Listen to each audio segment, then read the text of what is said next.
मैं किस पर अपना हक जताऊं? कौन मेरा है? बहुत समय पहले की बात है। तब मैं केवल 15 साल की थी। अपने ही शहर में एक कॉलेज में मेरी एडमिशन हुई थी। कुछ दिन ही बीते थे और वहाँ के नए दोस्त मुझे बहुत अच्छे लगने लगे थे। उनसे रोज मुलाकात होती और हम सब खूब मजे करते। पर मेरी खुशी शायद किस्मत को मंजूर नहीं थी। रोज के जैसे आज भी मैं जल्दी से सोकर उठी, सारा काम निपटा कर तैयार हुई और कॉलेज के लिए रवाना हो गई।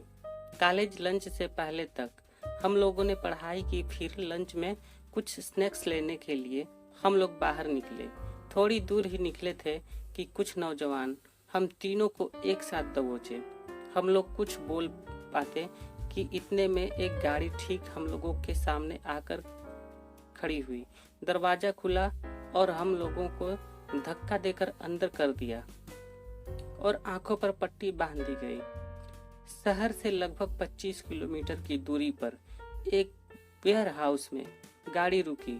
वहां हम लोगों के साथ करीब 30 लोग एक के बाद एक करके बदन को नोचे और ये सिलसिला लगभग 5 दिनों तक चलता रहा।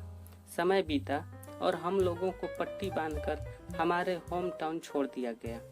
जब मैंने ये बातें अपने घर वालों को बताई तो घर वाले पास के थाने में रिपोर्ट कराए, पर कोर्ट कुछ नहीं कर पाई और वे बहुत जल्द छूट गए। शायद किसी नेता ने उन्हें पैसे देकर छुड़वा लिया। कुछ दिनों के बाद घर वालों ने हमारी शादी कर दी। शादी के 1.5 साल के बाद मुझे एक बेटी हुई। प्रसव के कुछ दिन ही बीते थे कि मेरे पति को किसी ने मेरे बारे में सब कुछ बता दिया। पति ने मुझसे ये सारी बातें पूछी। मैंने हाँ में जवाब दे दी। इतना कहते ही उन्होंने मुझसे कहा कि ये बच्चा किसका है। मैं सन्न रह गई। ये कैसी बातें कर रहे हैं आप? मेरे साथ 1.5 साल से हैं, आपको मुझ पे यकीन नहीं है? मेरे बहुत रोने गिड़गिड़ाने के बावजूद भी वे नहीं माने और मुझे छोड़ने की प्लानिंग करने लगे। उस रात मैंने उनसे कहा, आप प्लीज ये बात मेरे घर वालों को मत बोलना कि मैंने उसे छोड़ दिया है, नहीं तो वे बहुत परेशान होंगे।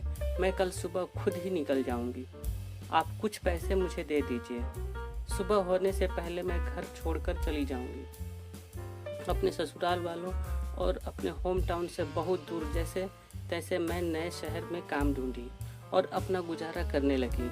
आज मेरी बेटी का उम्र 18 साल है।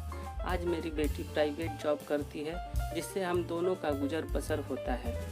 एक छोटे से किराए के मकान में अपनी पहचान छुपा कर रहती हूँ। मुझे बस ये बता दीजिए कि मेरी गलती क्या है, मैं किस पर अपना हक जताऊँ, कौन मेरा है? ये कहकर वो बहुत जोर जोर से रोने लगी। मेरी आंखें भी नम हो गईं। मैं उनके होम टाउन गया। वहाँ पुलिस स्टेशन जाकर उनकी फाइल फिर से खुलवाया और उन दरिंदों को जेल करा दी। वो अभी भी सलाखों के पीछे हैं। आपको मेरी ये कहानी कैसी लगी मुझे कमेंट कर बताएं। मेरी सहायता करने के लिए मेरे चैनल को सब्सक्राइब करें और कहानियों में दिलचस्पी रखने वालों को मेरी वीडियो शेयर करें। धन्यवाद।